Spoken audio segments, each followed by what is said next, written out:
বাড়ছে না নিম্ন আয়ের গ্রাহকের বিদ্যুৎ বিল। আবাসিকে ৭৫ ইউনিট পর্যন্ত বাড়তি দাম প্রত্যাহার বিইআরসির। মূল্য বৃদ্ধির প্রতিবাদে জামায়াতের বিক্ষোভ। এবার চাঁপাইনবাবগঞ্জ সীমান্ত দিয়ে পুশিনের চেষ্টা বিএসএফের। রুখে দিল বিজিবি। শূন্যরেখায় নারী শিশুসহ ২৮ জন। অবৈধ অনুপ্রবেশ রোধে কঠোর অবস্থান। চট্টগ্রামের বাকলিয়ায় আলোচিত শিশু ধর্ষণের ঘটনায় ১৩ দিনের মাথায় চার্জশিট দাখিল। অভিযুক্ত মনির হোসেনের অপরাধের প্রমাণ মিলেছে, জানালো পুলিশ। রংপুরে থানায় স্বেচ্ছাসেবক দলের নেতাকে মারধরের ঘটনায় ওসি সহ ৫ পুলিশ প্রত্যাহার। তদন্ত কমিটি গঠন, আরও কঠোর সাজার দাবিতে সংবাদ সম্মেলন। এবং তীব্র গরমে হাঁসফাঁস অবস্থা, প্রাণ প্রকৃতির। জামালপুরে হিটস্ট্রোকে কৃষকের মৃত্যু। দিনাজপুরে দেশের সর্বোচ্চ তাপমাত্রা ৩৮.৫ ডিগ্রি সেলসিয়াস রেকর্ড।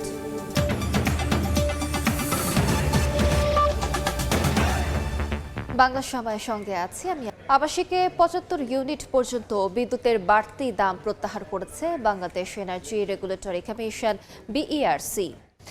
এর ফলে নিম্ন আয়ের গ্রাহকরা আগের দামেই বিদ্যুৎ সুবিধা পাবেন। এর আগে ভোগান্তি বিবেচনায় প্রান্তিক গ্রাহকের বিদ্যুতের দাম পুনর্মূল্যায়নে বিইআরসিকে অনুরোধ জানায় বিদ্যুৎ বিভাগ।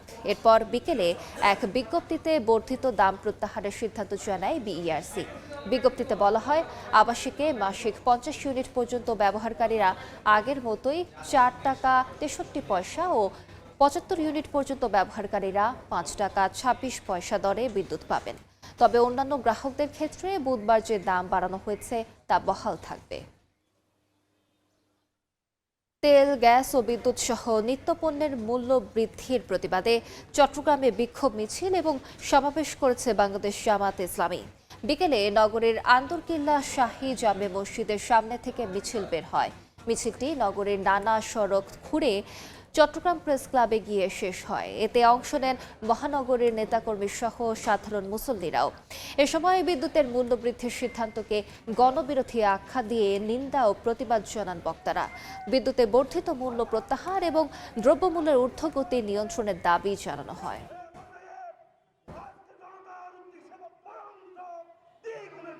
দফায় দফায় বিদ্যুতের দাম বাড়ে, গ্যাসের দাম বাড়ে, তেলের দাম বাড়ে, জ্বালানি তেলের দাম বাড়ে, তাইলে এটা আমাদের পরিবহন খরচ বাড়বে, উৎপাদন খরচ বাড়বে এবং এটার আলটিমেট হবে দ্রব্যমূল্য আরো বেড়ে যাবে।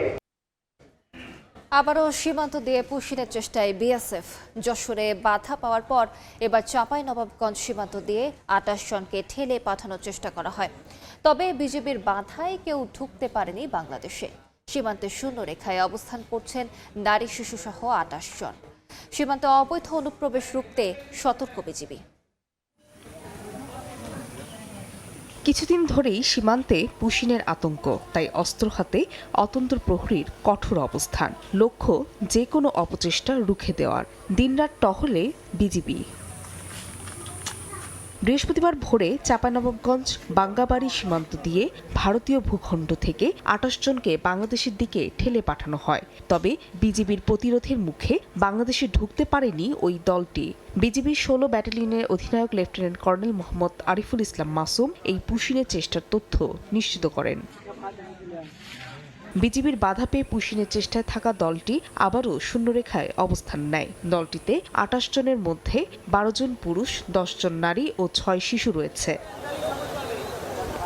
এর আগে গত ১ জুন যশোরের শার্শা উপজেলার সাদিপুর সীমান্তের বিপরীতে ভারতের হরিদাসপুর এলাকায় প্রায় ১০০ থেকে ১২০ জন নারী পুরুষ ও শিশু এবং ৩ জুন একই সীমান্ত দিয়ে আরও ১৫ জনকে পুশিনের চেষ্টা করে বিএসএফ। বিজিবির তৎপরতায় সফল হয়নি তারা। ফাহরিয়া ফারজানা, সময় সংবাদ। চট্টগ্রামের বাকলিয়ায় ৩.৫ বছরের শিশুকে ধর্ষণের ঘটনার মাত্র ১৩ দিনের মাথায় আদালতের চার্জশিট জমা দিয়েছে পুলিশ। এ মামলায় একমাত্র অভিযুক্ত মনির হোসেন। ধর্ষণের প্রমাণ মিলেছে বলে জানিয়েছে পুলিশ। ধর্ষণের ঘটনার মাত্র ১৩ দিনের মাথায় তদন্ত প্রতিবেদন দিতে সক্ষম হলো পুলিশ। চট্টগ্রামের বাকুলিয়ায় ৩.৫ বছরের শিশুকে ধর্ষণের অভিযোগে বৃহস্পতিবার বিকেলে আদালতে চার্জশিট দাখিল করা হয়। এ ঘটনায় একমাত্র অভিযুক্ত মনির হোসেন শিশুটিকে ধর্ষণ করেছিল এমন প্রমাণ মিলেছে বলে জানিয়েছে পুলিশ। মেডিকেল রিপোর্ট পেয়েছি, 22 ধারা আছে, 164 আছে, আমরা এগুলোর বেসিসে সাসপেন্ড দিয়েছি। পজিটিভ সাইন আছে ধর্ষণের। আমরা চেষ্টা করতেছি যেন ভিকটিম তার সাথে যে অন্যায়টুকু হয়েছে তার আইন অনুযায়ী যথোপযুক্ত শাস্তি যেন আসামি পাই। আমরা সবাই চেষ্টা করতেছি যে ধর্ষণ মামলাগুলো তদন্ত যেন সেটা পুঙ্খানুপুঙ্খভাবে করা যায়। গত 21শে মে বিকালে বাকুলিয়ায় 3.5 বছর বয়সী শিশুটির বাবা মা কাজের জন্য বাড়ির বাইরে ছিলেন। বাসা ফাঁকা থাকার সুযোগ নেয় মনির হোসেন। কৌশলে শিশুটির ওপর নির্যাতন চালায় সে। খবরটি দ্রুত এলাকায় ছড়িয়ে পড়লে বিক্ষুব্ধ জনতা অভিযুক্ত মনিরকে স্থানীয় মাদ্রাসায় আটকে রাখে। তাকে ছিনিয়ে নিতে পুলিশের গাড়িতে আগুন দেয় উত্তেজিত জনতা। এ সময় রণক্ষেত্রে পরিণত হয়েছিল পুরো এলাকা। ঘটনার পরদিন মেয়ের বাবা বাদী হয়ে থানায় মামলা করেন। এছাড়া পুলিশের কাজে বাধা, গাড়িতে আগুন দেওয়ার ঘটনায় অপর আরও একটি মামলায় 15 জনকে গ্রেফতার করা হয়। পার্থপ্রতিম বিশ্বাস, সময় সংবাদ, চট্টগ্রাম। রংপুর কোতোয়ালি থানায় স্বেচ্ছাসেবক দলের নেতাকে মারধরের ঘটনায় ওসি সহ 5 পুলিশ সদস্যকে প্রত্যাহার করা হয়েছে। ঘটনাটির তদন্তে গঠন করা হয়েছে একটি কমিটি। তবে শুধু প্রত্যাহার নয়, জড়িত পুলিশ সদস্যদের কঠোর সাজা নিশ্চিতের দাবি জেলা স্বেচ্ছাসেবক দলের। এক প্রেমিক যুগল নিখোঁজ হওয়ার ঘটনায় রংপুরের কোতোয়ালি থানায় সাধারণ ডায়েরি করে পরিবার। বিষয়টির খোঁজ খবর নিতে দুই পরিবারের অনুরোধে বুধবার রাতে থানায় যান সদর উপজেলা স্বেচ্ছাসেবক দলের সদস্য সচিব রাকিবুল ইসলাম রাকিব সহ আরও কয়েকজন। থানায় নিয়ে পুলিশ ওই যুগলকে মারধর করছেন এমন দৃশ্য দেখার পর প্রতিবাদ করেন রাকিব। তার ভাষ্য, মারধরের প্রতিবাদ করায় ওসি আজাদ রহমানের নেতৃত্বে পুলিশের কয়েকজন তাকে বেধড়ক পেটান। লাবলু ভাই আমাকে ডাকে নিল যে এখানে রাকিব, এখানে দুই পক্ষ বসে আলোচনা হবে। কেবল ফোনটা আমি পার্কে হাতে নিছি, আর এখানে একে ওসি এসআই সবাই ধরি একে যে মাইটটা আমাকে মারলো, গন্ধে রাইফেল দিয়ে মারলো। আমি বারবার অনুরোধ করতেছি, পরিচয় দিচ্ছি। তবে অভিযোগ অস্বীকার করে কোতোয়ালি থানার ভারপ্রাপ্ত কর্মকর্তা আজাদের দাবি, কাউকে মারধর করা হয়নি। প্রেমিক যুগলের দুই পরিবারের মধ্যে উত্তেজনা ও হাতাহাতির পরিস্থিতি নিয়ন্ত্রণ করছিলেন তারা। ছেলে মেয়ে উভয় পক্ষের মধ্যে একটু উত্তেজনা হয়। পরবর্তীতে উত্তেজনাই শুধু আমরা প্রশমিত করার জন্য দুই পার্টিকে দুই পক্ষে আমরা সেপারেট করে দিই। এখানে কাউকে মারা হয় নাই, কাউকে মারধর করা হয় নাই। বৃহস্পতিবার ওসি সহ 5 পুলিশ সদস্যকে পুলিশ লাইন্সে প্রত্যাহার করা হয়। একই সঙ্গে ঘটনা তদন্তে গঠন করা হয়েছে তদন্ত কমিটি। কোতোয়ালি থানার ওসি আজাদ রহমান সহ আরও একজন, অর্থাৎ টোটাল আমরা এই ঘটনার প্রেক্ষিতে 5 জনকে লাইনে প্রত্যাহার করেছি। তদন্ত কমিটির কার্যক্রম চলছে। 2-1 দিনের মধ্যে আমরা রিপোর্ট পাবো। রিপোর্ট পাওয়ার পরে তাদের বিরুদ্ধে যে বিভাগীয় ব্যবস্থা গ্রহণ করা হবে। এ ঘটনায় জড়িত পুলিশ সদস্যদের দৃষ্টান্তমূলক শাস্তি দাবি করেছে জেলা স্বেচ্ছাসেবক দল। আমাদের রাকিবের উপর হামলা করেছে, তার সর্বোচ্চ শাস্তি, এবং আমাদের যে থানার ওসি তিনি এইটার সাথে সর্বোচ্চ জড়িত। পুলিশ লাইন্সে প্রত্যাহার হওয়া সদস্যরা হলেন OC Azad Rahman, constable Lima Soren, constable Basudev, duty officer Mehrunnesa ও সাব ইন্সপেক্টর মাসুদ রানা। রেদওয়ান হিমেল, সময় সংবাদ, রংপুর। বাংলা সময় আরো থাকছে। মেহেরপুরে ট্রাকের ধাক্কায় প্রাণ গেল ইজি বাইক চালক সহ 3 জনের। 4 জেলায় সড়ক দুর্ঘটনায় 2 শিশু সহ নিহত আরো 6। কক্সবাজারে গরমে খোলা আকাশের নিচে কৃষি ক্ষেতে কাজ করছিলেন কৃষক। হঠাৎই লুটিয়ে পড়েন মাটিতে। জামালপুরে হিটস্ট্রোকে মৃত্যু হয় কৃষকের। সারা দেশ এখন হাঁসফাঁস করছে তীব্র গরমে। আবহাওয়া অফিসের তথ্য মতে বৃহস্পতিবার দেশের সর্বোচ্চ তাপমাত্রা রেকর্ড করা হয় দিনাজপুরে 38.5 ডিগ্রি সেলসিয়াস। জ্যৈষ্ঠের প্রকৃতিতে সূর্যের বিরূপ আচরণ। একদিকে প্রখর রোদ, তার উপর তীব্র গরম, অতিষ্ঠ জনজীবন। টানা কয়েকদিন দেশ জুড়ে বইছে মাঝারি তাপপ্রবাহ। আবহাওয়া অফিসের তথ্য মতে বৃহস্পতিবার দেশের সর্বোচ্চ তাপমাত্রা রেকর্ড করা হয় দিনাজপুরে 38.5 ডিগ্রি সেলসিয়াস। গরমে খেটে খাওয়া দিনমজুর থেকে কৃষক, সবার জীবনই বিপর্যস্ত। খুবই গরম, বা জান বাঁচে না রে, কাজও করা যায় না, গায়ের কাপড়ও রাখা যায় না। গরমের কারণে কাজকর্ম কিছু করা যাচ্ছে না। ছোট বাচ্চা কাচ্চাদেরও খুব অসুবিধা। জামালপুরের মাদারগঞ্জে তীব্র গরমে হিট স্ট্রোকে টুনু আকন্দ নামে এক কৃষকের মৃত্যু হয়েছে। সকালে কৃষিকাজ করতে গিয়ে হঠাৎ অসুস্থ হয়ে পড়েন তিনি। পরে ময়মনসিংহ মেডিকেল কলেজ হাসপাতালে নিলে চিকিৎসক তাকে মৃত ঘোষণা করেন। গোপালপুরের কাছাকাছি গেছি, যার পরে একদম হাত পা কালো হয়ে গেছে, নাড়াচাড়া কমে গেছে। দুপুর গড়ালেই তাপমাত্রা বাড়ায় সড়কে কমে গেছে মানুষের চলাচল। প্রয়োজনের বাইরে বের হচ্ছেন না কেউই। রাস্তার পাশে ডাব বা শরবত খেয়ে শীতল হওয়ার চেষ্টায় অনেকে।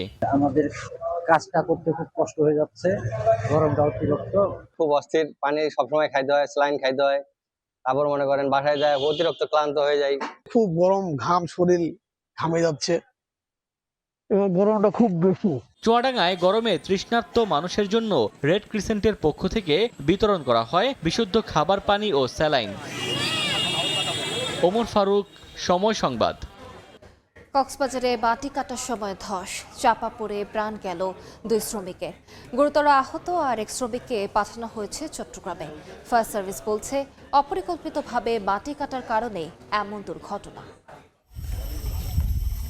পাহাড়ি এলাকায় পানি চলাচল স্বাভাবিক রাখতে গত 2 মাস ধরে চলছিল ড্রেন ও কালভার্ট নির্মাণের কাজ। ঈদের ছুটির কারণে কয়েকদিন বন্ধ থাকার পর আবারও কাজে ফেরেন শ্রমিকরা। 13 জন শ্রমিক কাজ করলেও মাটি কাটার কাজে নিয়োজিত ছিলেন 3 জন। বৃহস্পতিবার দুপুরের দিকে হঠাৎ মাটি ধসে চাপা পড়েন তারা। সহকর্মীদের চিৎকারে অন্য শ্রমিকরা ছুটে এসে 3 শ্রমিককে উদ্ধার করে হাসপাতালে নিলে 2 জনের মৃত্যু হয়। গুরুতর আহত একজনকে পাঠানো হয়েছে চট্টগ্রামে। ওখান থেকে মাটি ফাড়ছে, বিএসএ কাজ করতে সেজন্য মাটি ফাড়তেছে। আর আমরা ওইদিকে ছিলাম, ওরা 3 জন এখানে ছিল আর 4 জন এখানে ছিল। 2 জনে কুড়ি দিচ্ছে, আরেকজন হন্দা মারছে, তাহলে আরেকজন 2 জনে কুড়ি দিচ্ছে, আমি বাদিয়ে দিয়ে ওইখানে ফেলাচ্ছি, ওই জায়গায় ফেলাচ্ছি।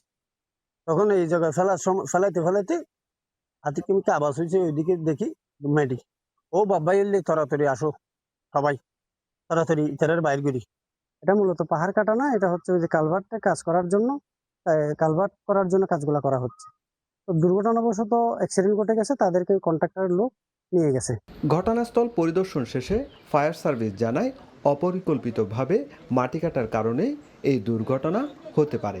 মাটি কেটে যখন ব্রিজের কালভার্টের কাজ করতেছিল, উপরের দিক থেকে মাটি ধসে ওনাদের গায়ে পড়ে, চাপা পড়ে। নিহত শ্রমিক ইলিয়াস ও রাকিব দুজনই চট্টগ্রামের বাঁশখালী উপজেলার বাসিন্দা ছিলেন। সুজাউদ্দিন রুবেল, সময় সংবাদ, কক্সবাজার। মোংলায় অগ্নিকাণ্ডে পুড়ে গেছে 5টি ব্যবসা প্রতিষ্ঠান। প্রায় 5 সহস্রাধিক মুরগি, মালামাল সহ আনুমানিক 10 লাখ টাকার ক্ষয়ক্ষতি হয়েছে। স্থানীয়রা জানায় মধ্যরাতে হঠাৎ করেই মাছ বাজার এলাকার একটি দোকানে আগুন লাগে। মুহূর্তেই লেলিহান শিখা চারদিকে ছড়িয়ে পড়ে। খবর পেয়ে ফায়ার সার্ভিসের 2টি ইউনিট ঘটনাস্থলে পৌঁছে 1 ঘন্টার চেষ্টায় আগুন নিয়ন্ত্রণে আনে।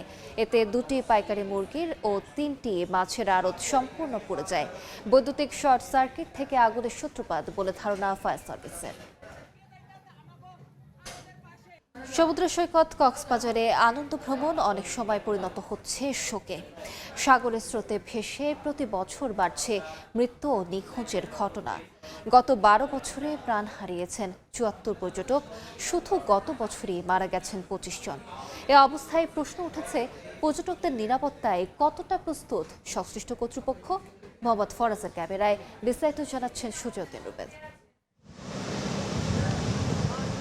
কক্সবাজার সমুদ্র সৈকতে সিগাল পয়েন্ট সৈকতে টাঙ্গানো লাল পতাকা জানিয়ে দিচ্ছে এটি ঝুঁকিপূর্ণ এলাকা, কিন্তু নেই পর্যাপ্ত সতর্কতামূলক নির্দেশনা, নেই পর্যবেক্ষণ টাওয়ার কিংবা লাইফগার্ডের দৃশ্যমান উপস্থিতি। ফলে লাল পতাকা উপেক্ষা করেই ঢেউয়ের মধ্যে নামছেন পর্যটকরা, বাদ যাচ্ছে না শিশু কিশোররাও। তেমন ভাবে কিছুই জানি না কোনটা নিরাপদ আর কোনটা অনিরাপদ। সবাই গোসল করতেছে, কিন্তু সতর্কতামূলক কোনো কেউ নাই এখানে। হোটেলের মধ্যেও সেরকম কোনো নির্দেশনা নাই। সমুদ্র সৈকতের সুগন্ধা পয়েন্টেও একই চিত্র। লাখো পর্যটকের সমুদ্র স্নানে নিরাপত্তায় দায়িত্ব পালন করছেন হাতে গোনা কয়েকজন লাইফগার্ড। সীমিত জনবল ও পুরনো সরঞ্জাম নিয়ে চলছে উদ্ধার কার্যক্রম। আমরা বর্তমানে 7 জন সুগন্ধা বিচে কাজ করতেছি। সমুদ্র সৈকতে লক্ষাধিকের পর্যটক একসাথে পানিতে নামে, সেই তুলনায় আমরা যারা লাইফগার্ড রয়েছি তারা অনেক কম।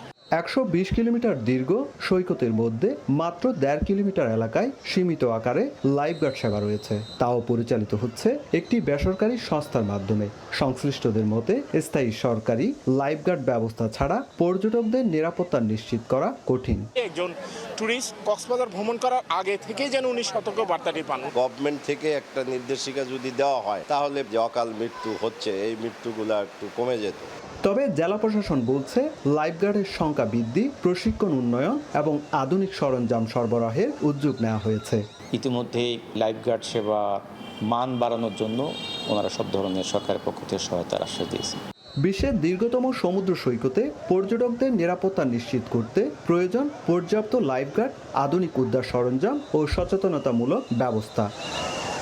সুজাউদ্দিন রুবেল, সময় সংবাদ, কক্সবাজার। বাংলা সময় আরো থাকছে। কক্সবাজারের উখিয়া সীমান্তে বিজিবি সশস্ত্র গোষ্ঠীর মধ্যে গোলাগুলি, ঘটনাস্থল থেকে বিপুল পরিমাণ অস্ত্র, গোলাবারুদ জব্দ। খুলনা মেডিকেল কলেজ হাসপাতালের পোস্ট অপারেটিভ স্টোরে অগ্নিকাণ্ডের 2 সপ্তাহ পেরিয়ে গেলেও চালু হয়নি অপারেশন থিয়েটার ও সংশ্লিষ্ট ইউনিট। অক্সিজেন লাইন ক্ষতিগ্রস্ত হওয়ায় বন্ধ জরুরি ও নির্ধারিত অস্ত্রোপচার। অপারেশনের অপেক্ষায় থাকা শতাধিক রোগী পড়েছেন চরম অনিশ্চয়তায়। মঞ্জুরুল হক মঞ্জুরের ছবিতে আব্দুল্লাহ আল মামুন, রুবেলের প্রতিবেদন। মাননীয় প্রধানমন্ত্রীর সাথে আগামীকাল আলাপ করে যত দ্রুত সম্ভব ইনশাল্লাহ এটাকে আমরা পুনরায় প্রতিস্থাপিত করব। অগ্নিকাণ্ডের দিনই হাসপাতাল পরিদর্শনে এসে দ্রুত ক্ষতিগ্রস্ত অবকাঠামো পুনরুদ্ধারের নির্দেশ দিয়েছিলেন স্বাস্থ্যমন্ত্রী। তবে 2 সপ্তাহ পেরিয়ে গেলেও সেই নির্দেশনা বাস্তবায়নে দৃশ্যমান কোনো অগ্রগতি নেই। হাসপাতাল কর্তৃপক্ষ ও গণপূর্ত বিভাগের ধীর গতিতে অপারেশন থিয়েটার পুনরায় চালুর কাজ আটকে আছে।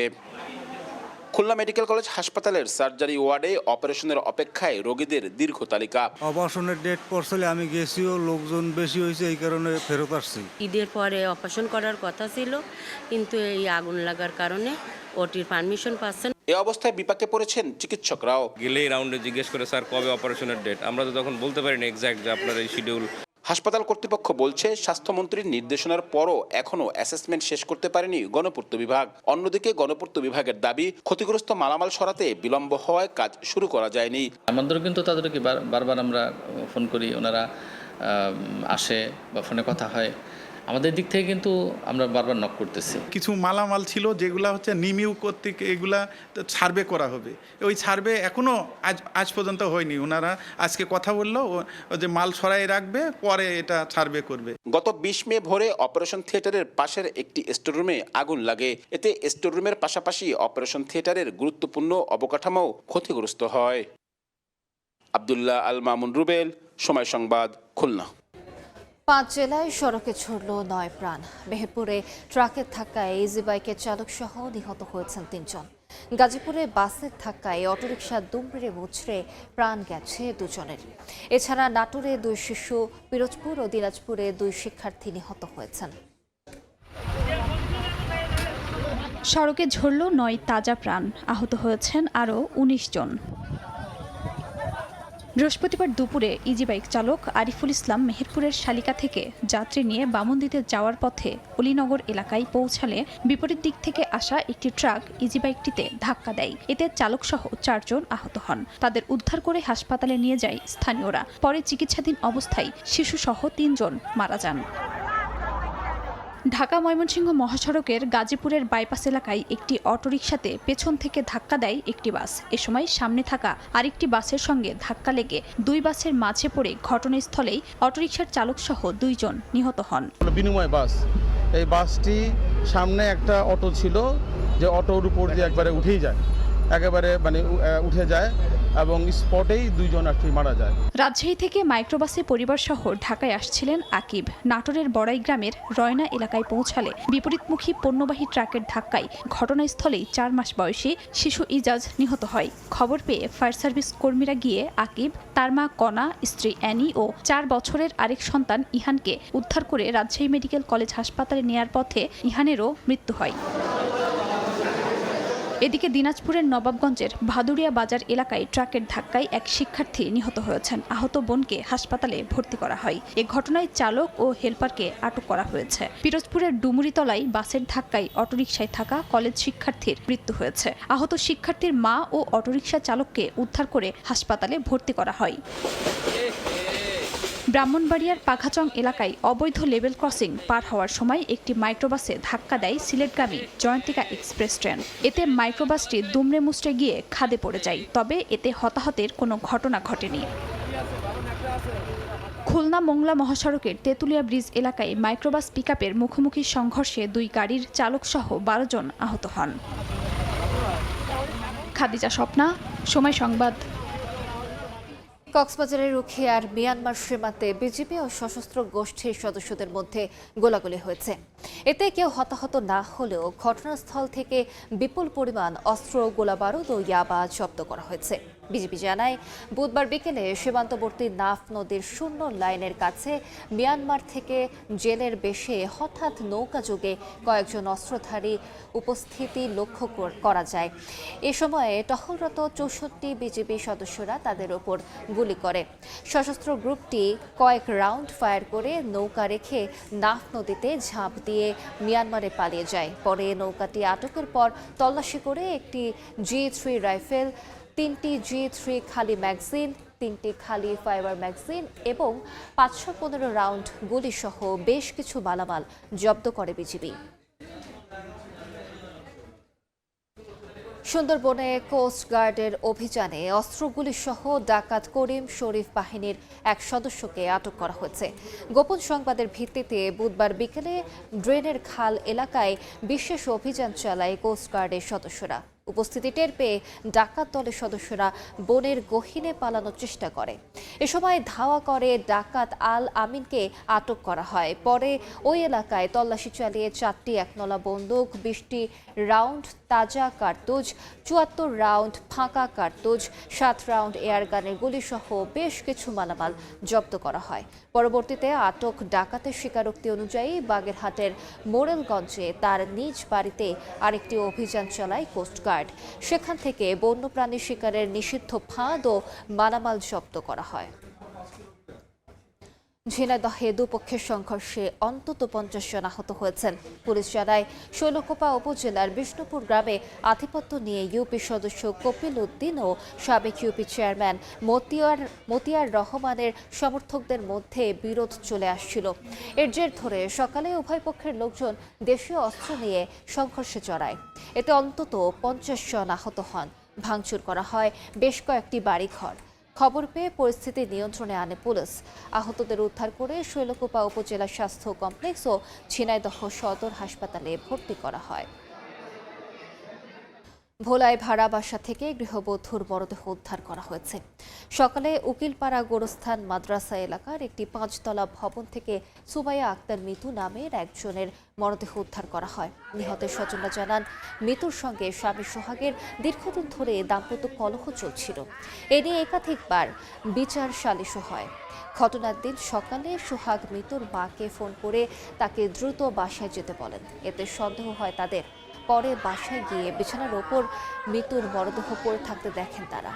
খবর পেয়ে পুলিশ মরদেহ উদ্ধার করে ময়নাতদন্তের জন্য মর্গে পাঠায়। মৃতকে হত্যা করে পালিয়েছে স্বামী সোহাগ বলে অভিযোগ পরিবারের। দেখছেন বাংলা সময়। আসছে বাজেটে আবারও সামনে এসেছে উপকূলীয় অঞ্চলের জলবায়ু ঝুঁকি ও অবহেলার বিষয়টি। ঘূর্ণিঝড়, জলোচ্ছ্বাস, নদী ভাঙন ও লবণাক্ততায় প্রতি বছর বাড়ছে দক্ষিণাঞ্চলের মানুষের দুর্ভোগ ও অর্থনৈতিক ক্ষতি। অথচ বাড়ছে না বরাদ্দ। তাই উপকূলের জন্য বিশেষ জলবায়ু বাজেট বাড়ানোর দাবি পরিবেশবিদ ও গবেষকদের। নিয়াবুল হোসেন কোচির ছবিতে আব্দুল্লাহ আল মামুন রুবেলের প্রতিবেদন। গত 2 দশকে সিডর, আইলা, বুলবুল, আমফান, ইয়াস সহ একের পর এক ঘূর্ণিঝড়ে ব্যাপক ক্ষতির মুখে পড়েছে উপকূলীয় জেলা খুলনা, সাতক্ষীরা ও বাগেরহাট। টাকার অঙ্কে ক্ষতির পরিমাণ প্রায় 22,000 কোটি টাকা। অথচ গত এক দশক ধরে জলবায়ু ও পরিবেশ খাতে বরাদ্দের হার কমেছে। 2016-17 অর্থ বছরে মোট বাজেটের 8.21% বরাদ্দ থাকলেও সবশেষ বাজেটে তা নেমেছে 5%। ফলে টেকসই বাঁধ, সুপেয় পানি, যাতায়াত, জলাবদ্ধতা নিরসন ও পুনর্বাসন কার্যক্রমে প্রয়োজনীয় অর্থায়ন না হওয়ায় সংকট তীব্র হচ্ছে বলে মনে করছে পরিবেশবাদী সংগঠনগুলো। কয়রাতে এখনো বাঁধ হয়নি, মানুষদের পানির কোনো ব্যবস্থা নাই, পানি ছাড়া তো মানুষ থাকতেই পারে না, কৃষি উৎপাদন ক্রমশ কমতেছে। বেসরকারি বিভিন্ন গবেষণায় উঠে এসেছে দক্ষিণাঞ্চলের মাটির লবণাক্ততার পরিমাণ ও পরিধি কয়েক দশকে 2 থেকে 3 গুণ বেড়েছে। এতে কমছে কৃষি উৎপাদন, বাড়ছে সুপেয় পানির সংকট। এছাড়া এ অঞ্চলের প্রায় 2000 কিলোমিটার বেড়িবাঁধের অনেক স্থান ঝুঁকির মধ্যে। আমার ব্রিজ ভেঙে যাচ্ছে, রাস্তা কালভার্ট নষ্ট হয়ে যাচ্ছে, এগুলি ধরেন ইকোনমিক্যাল ক্ষয়ক্ষতি বোঝা গেল, কিন্তু নন ইকোনমিক্যাল আর্থিক, সরাসরি আর্থিকভাবে ক্ষতি না, সেটি নিরূপণ করে এবং কথা বলাটা আমাদের জন্য অত্যন্ত জরুরি। উপকূলের জন্য আলাদা ক্লাইমেট বাজেট, টিআরএম কার্যক্রম সম্প্রসারণ, টেকসই বাঁধ নির্মাণ, নিরাপদ পানি ও পুনর্বাসন কর্মসূচিতে প্রয়োজনীয় বরাদ্দের দাবি পরিবেশবাদীদের। থোক বরাদ্দ নয়, একটা বাজেটে আমাদের একটি নির্দিষ্ট পরিমাণ রাখা হয় এবং এই নির্দিষ্ট পরিমাণ রাখলে সেখান থেকে আমাদের যে ক্ষয়ক্ষতির যে পূরণটা যদি হয় তাহলে আমরা উপকূলীয় মানুষ উপকৃত হবে। লন্ডন ভিত্তিক গবেষণা সংস্থা ম্যাপলক্রাফটের তথ্যমতে জলবায়ু ঝুঁকিতে বিশ্বের 16টি দেশের মধ্যে শীর্ষে বাংলাদেশ। জলবায়ু পরিবর্তনের ক্ষতি মোকাবেলায় উপকূলীয় বোর্ড গঠন সহ দীর্ঘমেয়াদী বাজেট প্রণয়ন ও তার যথাযথ প্রয়োগ জরুরি মনে করছেন বিশেষজ্ঞরা। আব্দুল্লাহ আল মামুন রুবেল, সময় সংবাদ, খুলনা। ভোলার কাছিয়া ইউনিয়নের মাছের চর এখন চরম অস্তিত্ব সংকটে থাকা এক জনপদ। মেঘনার ভয়াবহ ভাঙনে প্রতিনিয়ত বিলীন হচ্ছে ঘরবাড়ি, ফসলি জমি ও গুরুত্বপূর্ণ স্থাপনা। মৌলিক নাগরিক সুবিধা থেকে বঞ্চিত 2000-এর বেশি পরিবার। চালিয়ে যাচ্ছে নদী ভাঙন ও জলবায়ু ঝুঁকির মধ্যে টিকে থাকার লড়াই। স্থানীয়দের দাবি, দ্রুত নদী ভাঙন রোধ ও টেকসই পুনর্বাসন না হলে মেঘনার গর্ভে হারিয়ে যাবে পুরো জনপদ। অনুপ দত্তের ছবিতে আবু সাইদ নিশানের প্রতিবেদন।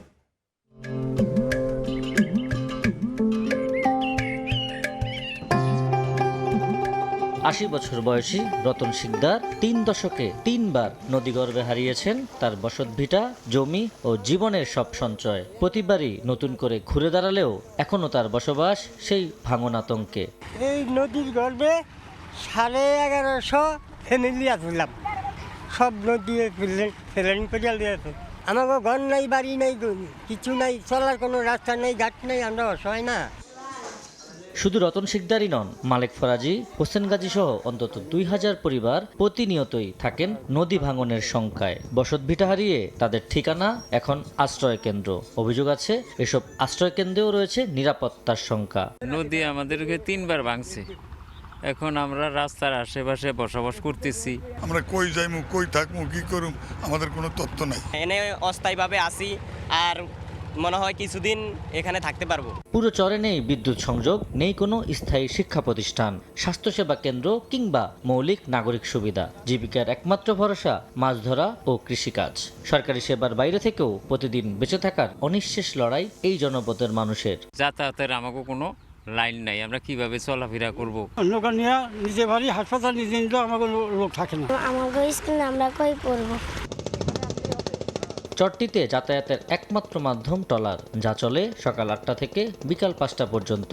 এর বাইরে জরুরি পরিস্থিতিতে বাসিন্দারা আটকা পড়েন নদীর বিচ্ছিন্নতায়। নেই রাষ্ট্রীয় কোনো সুবিধা, এমনকি সম্প্রতি চালু হওয়া সরকারি কার্ডও না পাওয়ার অভিযোগ স্থানীয়দের। আমরা অনেক ছোট তাল থেকে জালিয়াগিরি করি, আমাকে জেলে কাট হয় না, ওই যারা উত্তরে থাকে এগো কাট হয়। আমরা কৃষক কাটও পাই না, ফ্যামিলি কাটও পাই না, আর কোনো বক্সবার্তাটা তো আমাকে কোনো নাই।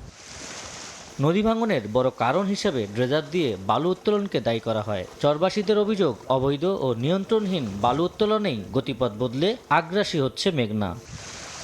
জলবায়ু পরিবর্তনের প্রভাবে এই জনপদের মানুষের দুর্দশার কথা আমলে নিয়েছে জেলা প্রশাসন। পর্যায়ক্রমে সরকারি সহায়তা পৌঁছে দেওয়ার আশ্বাস জেলা প্রশাসকের। চরাঞ্চলের মানুষের যে কষ্ট এবং আমাদের সম্মানিত নাগরিক হিসেবে তাদেরকে যে তাদের এই সেবাগুলো দেওয়ার যে বিষয়টা, সেটি আমরা অ্যাক্টিভভাবে বিবেচনায় রেখেছি, সরকারও বিবেচনায় রেখেছেন। সব হারানোর পরও বেঁচে থাকার লড়াই চালিয়ে যাচ্ছেন মাঝেরচরের মানুষ। স্থায়ী বাঁধ নির্মাণ, নিরাপদ বসতি তৈরি এবং রাষ্ট্রীয় সুরক্ষা নিশ্চিত করতে না পারলে মানচিত্র থেকেই হারিয়ে যেতে পারে চরটি। শঙ্কা অনেকের। মেঘনার বুক চিরে দাঁড়িয়ে থাকা এই মাঝের চর সময়ের সঙ্গে অসম লড়াইয়ের গল্প। একদিকে বিদ্যুৎহীন অন্ধকার, অন্যদিকে নদী ভাঙনের আতঙ্ক। এই দুই সংকটের মধ্য দিয়েই এখানকার মানুষকে লড়াই করে বেঁচে থাকতে হচ্ছে। জলবায়ু পরিবর্তনের অভিঘাতে বদলে যাচ্ছে নদীর গতিপথ, হারিয়ে যাচ্ছে ঘরবাড়ি ও জীবনের শেষ সম্বল। তবুও টিকে থাকার লড়াইয়ে আপ্রাণ চেষ্টা এই চরবাসীর। আবু সাইদ নিশান, সময় সংবাদ, ভোলা। মাছ শিকারে নিষেধাজ্ঞার সময়ে খাদ্য সহায়তা না পেয়ে মানবতার দিন কাটছে সুন্দরবনের মৎস্যজীবীদের। মৎস্য অফিসের অসহযোগিতায় তালিকা প্রস্তুত নিয়ে কালক্ষেপণ হচ্ছে বলে দাবি সংশ্লিষ্টদের। আর জনবল সংকটে জেলেদের তালিকা যাচাইয়ের কাজে ধীরগতি বলে জানায় জেলা মৎস্য বিভাগ। আলী আকবর টুটুলের ছবি, তথ্য ও আমিনুল ইসলামের ছবি নিয়ে রিপোর্ট। বন বিভাগ থেকে পারমিট নিয়ে কেউ বাপদাদার আমল থেকে, আবার কেউ কেউ মৌসুমী জেলে হিসেবে সুন্দরবনে মাছ আহরণ করে জীবিকা নির্বাহ করেন। তবে প্রজনন মৌসুমে নিষেধাজ্ঞা থাকায় মানবেতর জীবনযাপন করতে হয় সুন্দরবন কেন্দ্রিক জেলেদের। অবরোধকালীন সময়ে জেলেদের খাদ্য সহায়তার জন্য বাগেরহাটের শরণখোলা, মোড়লগঞ্জ, মংলা সহ উপকূলের মৎস্যজীবীদের তালিকা 2023 সালের নভেম্বরে মন্ত্রণালয়ে পাঠায় বন বিভাগ। পরে সেগুলো যাচাই বাছাইয়ের জন্য মৎস্য অধিদপ্তরে পাঠানো হয়। তবে দীর্ঘ 3 বছর পেরিয়ে গেলেও চূড়ান্ত তালিকা না হওয়ায় অবরোধের সময় মানবেতর দিন কাটছেন জেলেদের। এতদিন অবরোধ থাকে তাহলে এরা কিভাবে চলাফেরা করবে এবং কিভাবে রোজগার করবে? বর্তমানে আবার এই সরকার অবরোধ দিয়েছে, আমরা কি করবো? এই আয় আবার তুড়াই নুক, নাইলে আমাকে একটা ব্যবস্থা করুক। মাছ ধরে খাইতাম, ঘুরে গাড়ি খাই, আর সুন্দরবন আর কি খামো?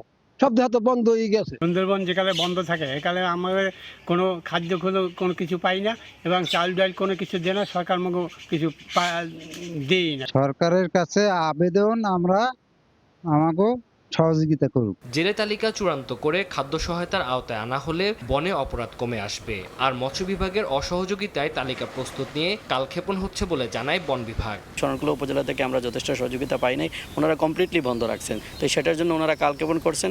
কালক্ষেপণ করার কারণে কিন্তু আমরা যে জেলেরা এটা থেকে বঞ্চিত হচ্ছে এবং পূর্ণাঙ্গ খাদ্য সহযোগিতা পাচ্ছেন। এরা তো আসলে গরিব মানুষ, দিন আনে দিন খায় এই জাতীয় আমাদের এই জেলে ভাইরা। তো এই 3টে মাস আসলে কোনো কাজ না থাকা, সুন্দরবনে না যাওয়াতে খুব খাদ্য ঘাটতি এবং পরিবার চালানো খুব কষ্ট হয়ে যায়। জনবল সংকটের কারণে প্রকৃত জেলেদের তালিকা যাচাই বাছাইয়ের কাজে ধীরগতির দাবি মৎস্য বিভাগের। বন বিভাগ কর্তৃক বাগেরহাট জেলার 4327 জন বনজীবী তালিকা দেওয়া হয়েছিল।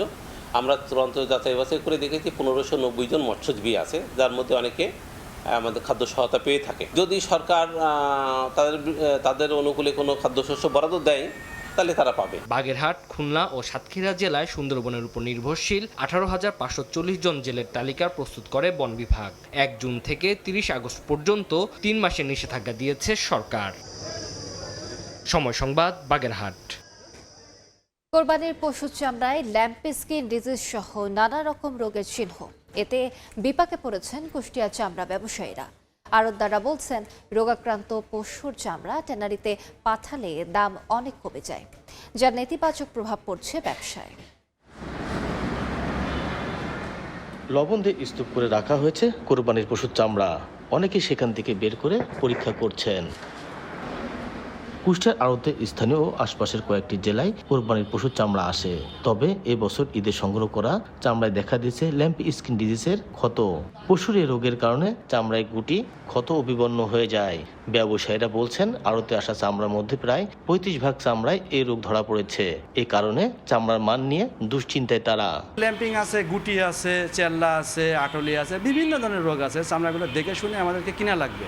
যদি এই চামড়াগুলো দেখে শুনে না কিনে, তাহলে খারাপ মাল যদি আমাদের কোম্পানিতে চলে যায়, এক্ষেত্রে রেজাল্ট কিন্তু ভালো আসবে না। কেনার পরে ওখান থেকে লবণ দিলে আরও কিছু লবণ দেওয়ার পরে নোংরা মাটি বাড়ায় যাওয়ার পরে কিছু মাল ল্যাম্পিং বাইরে যাচ্ছে। দেখা যাচ্ছে আমরা 25% কিনছি কি 20% কিনছি, লবণ দিয়ে ওই মাল ভাঙতে গেলে আরও 10% বাড়ায় যাচ্ছে। এতে ব্যবসার একটা ক্ষতি আছে। আড়তদাররা বলছেন রোগাক্রান্ত পশু নিম্নমানের চামড়া ট্যানারি পাঠালে দাম অনেক কমে যায়, যার নেতিবাচক প্রভাব পড়েছে তাদের ব্যবসায়। এ কারণে এসব রোগ প্রতিরোধে সরকারকে ব্যবস্থা নেওয়ার দাবি তাদের। প্রত্যেক কুরবানি ঈদের আগে প্রত্যেকটা খামারে গিয়ে যেন এই ল্যাম্পিংয়ের প্রতিকার, যেমন কোনো সেটা ভ্যাকসিন হইতে পারে, কোনো ওষুধ হইতে পারে, সেটা যেন গরুকে প্রদান করে। তা না হলে এই ল্যাম্পিংয়ের প্রভাবে আমরা আস্তে আস্তে চামড়া ব্যবসায়ী সমিতি, চামড়ার ব্যবসায়ীরা আস্তে আস্তে ধ্বংসের মুখে চলে যাব। সরকার এই ল্যাম্পিংয়ের উপর যদি গুরুত্ব না দেয় বা ভ্যাকসিনের উপর যদি না করে, তাহলে একটা সময় হয়তো আমরাও শেষ হব, এই শিল্প প্রতিষ্ঠানটাও ধ্বংসের দিকে চলবে। সরকারের কাছে এইটাই আবেদন যে সরকার যদি ভ্যাকসিনের উপর গুরুত্ব দেয়, মাঠ পর্যায়ে গ্রাম পর্যায়ে চাষিদের কাছে এই ভ্যাকসিনটা পৌঁছায় দিলে আগামীতে হয়তো আমরা এই ল্যাম্পিং থেকে উদ্ধার হব। লাম্পি স্কিন ডিজিজ সহ অন্যান্য রোগ প্রতিরোধে ওষুধ টিকাদান কর্মসূচির পাশাপাশি খামারিদের সচেতনতা বৃদ্ধিতে ব্যবস্থা নেওয়ার কথা জানায় প্রাণী সম্পদ বিভাগ। ভ্যাকসিনেশনের জন্য বলছে, যেহেতু এটি ভাইরাল ডিজিজ, ভ্যাকসিনেশন করলে এই রোগটি প্রতিরোধ হবে। তো ভ্যাকসিনেশনের জন্য মানুষকে উদ্বুদ্ধ করছি। আমরা আমাদের ডিপার্টমেন্টে যে ভ্যাকসিন পাওয়া যায় এগুলো আমরা দিচ্ছি, এবং যখন ভ্যাকসিন অ্যাভেলেবল থাকে না তখন এটি যেহেতু আমদানি করা হয়, বাইরেও পাওয়া যায়, তাদেরকে ভ্যাকসিন করার জন্য উদ্বুদ্ধ করছে। ব্যবসায়ী সমিতির তথ্য মতে কুষ্টিয়া চামড়ার আড়তে প্রায় 2 লাখ পশুর চামড়া সংগ্রহ করা হয়েছে। এস এম রাশেদ, সময় সংবাদ, কুষ্টিয়া। নওগাঁর বাজারে হঠাৎ বেড়েছে চালের দাম। পাইকারি মোকামে চালের বাজারে সব ধরনের চালের দাম বেড়ে বস্তা প্রতি 150 থেকে 200 টাকা পর্যন্ত হয়েছে, যার প্রভাব পড়েছে খুচরা বাজারে। সেখানে প্রতি কেজি চালের দাম বেড়েছে 2 থেকে 3 টাকা পর্যন্ত। স্বর্ণা 5 চাল 48 থেকে 50 টাকা, জিরা, কাটারি, নাজিরশাল 70 থেকে 73 টাকা কেজি ধরে বিক্রি হচ্ছে। চালের দাম হুট করে বাড়ায় অসন্তুষ্ট ক্রেতারা। তবে ব্যবসায়ীদের দাবি, ঈদের পর হাটে ধানের দাম বাড়ার কারণে বেড়েছে চালের দাম। কন্টেইনার ও গাড়ি হ্যান্ডেলিংয়ে অতীতের সব রেকর্ড ছাড়িয়েছে মোংলা বন্দর। বন্দর কর্তৃপক্ষ জানায়, চলতি অর্থবছরের এ পর্যন্ত মোট 45টি কন্টেইনারবাহী জাহাজ এসেছে, যা থেকে 28,241 TEUs কন্টেইনার হ্যান্ডেলিং করা হয়েছে। এদিকে গত 11 মাসে বন্দরটিতে বিভিন্ন ব্র্যান্ডের মোট 10,880টি রিকন্ডিশন গাড়ি খালাস করা হয়েছে। এছাড়াও 1,17,46,536 মেট্রিক টন বিভিন্ন ধরনের সাধারণ কার্গো ও বাণিজ্যিক পণ্য খালাস হয়েছে। বাংলা সময়। বরিশালের গৌরনদীতে চলছে 5 দিন ব্যাপী লালন উৎসব। মাদারীপুর ও বরিশালের সীমান্তবর্তী এলাকা হওয়ায় রাতভর অনুষ্ঠান দেখতে ভিড় জমান হাজার হাজার দর্শক শ্রোতা।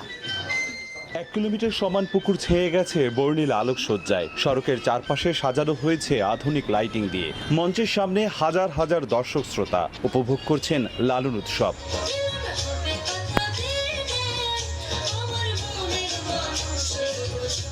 বরিশালের গৌরনদীতে উৎসবমুখর পরিবেশে শুরু হয়েছে লালন গীতি উৎসব। মেদাকুল লোকনাথ ব্রহ্মচারীর আশ্রমে সন্ধ্যা থেকে গভীর রাত পর্যন্ত চলে এই আয়োজন। এতে অংশ নেন কুষ্টিয়া লালন একাডেমির শিল্পী, বাউল শিল্পীরা। তাদের পরিবেশন করা সঙ্গীতে মুগ্ধ করে দর্শক শ্রোতাদের। পাশাপাশি অনুষ্ঠানে অংশ নেয় স্বপ্নিক নৃত্য বিকাশের শিল্পীরা। তাদের পরিবেশন করা নৃত্য দেখতে পুরো গ্যালারি জুড়ে শিশু কিশোর সহ সব বয়সী মানুষের ভিড়। উল্লাস আনন্দে মাতোয়ারা আর দর্শকরা। প্রতি বছর তো এখানে আসা হয় না, আমার এখানে আসা হয় সময় সুযোগ পেলে। বন্ধু বান্ধব মিলে আনন্দ উপভোগ করতে, মানে সবাই উৎসব পালন করতেছে। আমরা এই অনুষ্ঠান উপভোগ করলে আমাদের অনেক ভালো লাগে। আসার পরে মনটা প্রাণটা আসলে ভরে যায়। এরা খুব সুন্দরভাবে অ্যারেঞ্জমেন্ট করে, এটা দেখতে খুব ভালো লাগে। মানুষের মাঝে পরিবর্তন আনার জন্য জেলায় জেলায় লালন গীতি, বাউল সঙ্গীত পরিবেশন করেন বলে জানান অনুষ্ঠানে অংশ নেওয়া শিল্পীরা। অনুষ্ঠান দেখতে আসেন সংসদ সদস্য, জেলা প্রশাসনের শীর্ষ কর্মকর্তা সহ বিভিন্ন শ্রেণী পেশার মানুষ। পরিণত হয় এক মিলন মেলায়। 2.5 যুগ ধরে প্রতি বছর এই দিনে হয়ে আসছে এই আয়োজন। আগামী অনুষ্ঠান আরও বৃহৎ আকারে করার পরিকল্পনা আয়োজক কমিটির। এদিকে অনুষ্ঠানকে ঘিরে বাড়তি নিরাপত্তা ব্যবস্থা করে স্থানীয় প্রশাসন। নিরাপত্তার অবস্থাও ভালো, প্রশাসনও ভালো। এলাকার জনগণ যারা বিএনপির সদস্য ভাইরা আছে বা অন্যান্য আছে, সবাই আমাকে এই অনুষ্ঠানটার উপর অন্যরকম শ্রদ্ধাশীল হয়েছে। একতা লোকনাথ সংঘের আয়োজনে এই উৎসব চলবে আগামী রোববার পর্যন্ত। রাখা হয়েছে রামযাত্রা পালা, নিমাই সন্ন্যাস পালা এবং শ্রীমদ্ ভগবত পাঠ সহ নানা আচার আয়োজন। অপূর্ব অপু, সময় সংবাদ, বরিশাল। বাংলা সময়ের শীর্ষ সংবাদগুলো জানিয়ে দিচ্ছি আরেকবার। বাড়ছে না নিম্ন আয়ের গ্রাহকের বিদ্যুৎ বিল। আবাসিকে ৭৫ ইউনিট পর্যন্ত বাড়তি দাম প্রত্যাহার বিইআরসির। মূল্যবৃদ্ধির প্রতিবাদে জামায়াতের বিক্ষোভ। এবার চাঁপাইনবাবগঞ্জ সীমান্ত দিয়ে পুশিনের চেষ্টা বিএসএফ এর রুখে দিল বিজিবি। শূন্যরেখায় নারী শিশুসহ ২৮ জন। অবৈধ অনুপ্রবেশ রোধে কঠোর অবস্থান। এবং চট্টগ্রামের বাকলিয়ায় আলোচিত শিশু ধর্ষণের ঘটনায় ১৩ দিনের মাথায় চার্জশিট দাখিল। অভিযুক্ত মনির হোসেনের অপরাধের প্রমাণ মিলেছে জানালো পুলিশ।